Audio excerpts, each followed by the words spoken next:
MTK మధ్య తరగతి కుటుంబం.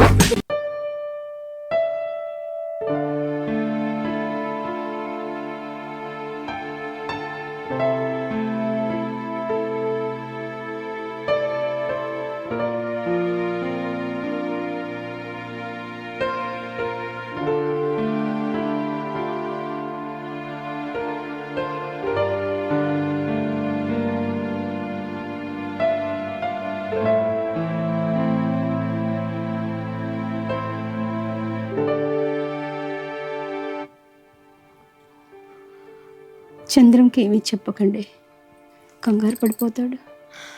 ఏంటమ్మా నువ్వు ఎప్పుడైనా మేము చెప్పిన మాట విన్నావా? నీ మాట ఇప్పుడు మేము వినడానికి ఈ వయసులో ఉపవాసాలు వద్దంటే వినవు. ఇప్పుడు చూడు ప్రాణం మీదకి తెచ్చుకున్నావు. నాకేమీ కాదే, డాక్టర్లు అలాగే చెప్తారు. మీరు కంగారు పడకండి.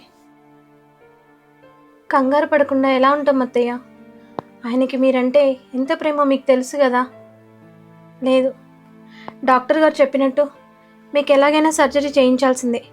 నేను ఆల్రెడీ ఆయనకి ఫోన్ చేసి చెప్పాను కూడా, వస్తూ ఉంటారు ఈ పాటికి. ఫోన్ చేసి మాట్లాడావా? ఏం చెప్పావే? అన్ని డబ్బులు ఎక్కడి నుంచి తీసుకొస్తాడు వాడు? సిరిని ఇంటర్నేషనల్ స్కూల్లో జాయిన్ చేయించమని చిట్టి డబ్బులు తీసుకోమని చెప్పాను కదా అత్తయ్య. ఇప్పుడు ఆ స్కూల్ ఏమొద్దు, అవే డబ్బులు తీసుకొని ఇంటికి రమ్మన్నాను.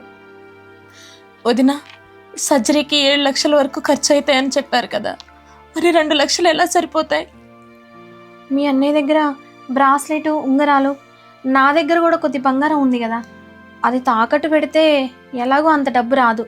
అదే అమ్మేస్తే డబ్బు ఎక్కువ మొత్తంలో వస్తుంది. వాటితోటి ఈసారి అత్తయ్యకి ఎలాగైనా సర్జరీ చేయించేద్దాం. వదినా, బంగారం అమ్మేస్తావా? మీరేం మాట్లాడకండి, నేను చెప్పిందే ఫైనల్. ఉండండి, ఇప్పుడే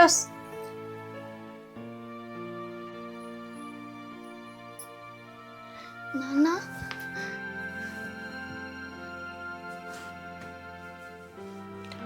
చూడవయ్యా చంద్రం, నిన్ను కన్నందుకు నీ అమ్మకి ఎలాంటి పరిస్థితి వచ్చిందో చూడు. ఏ అమ్మా, వాడేం చేశాడు? ఈ కాలనీలో వాడంత మంచి కొడుకే లేడు. అలాంటి మంచి కొడుకు కాబట్టే ఇవాళ తల్లికి ఆ పరిస్థితి పట్టింది.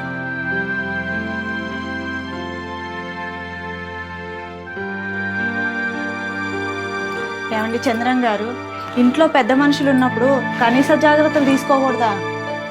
ఆహా, నువ్వు మీ అత్తగారి పట్ల, మామగారి పట్ల చాలా జాగ్రత్తలు తీసుకుంటున్నావు.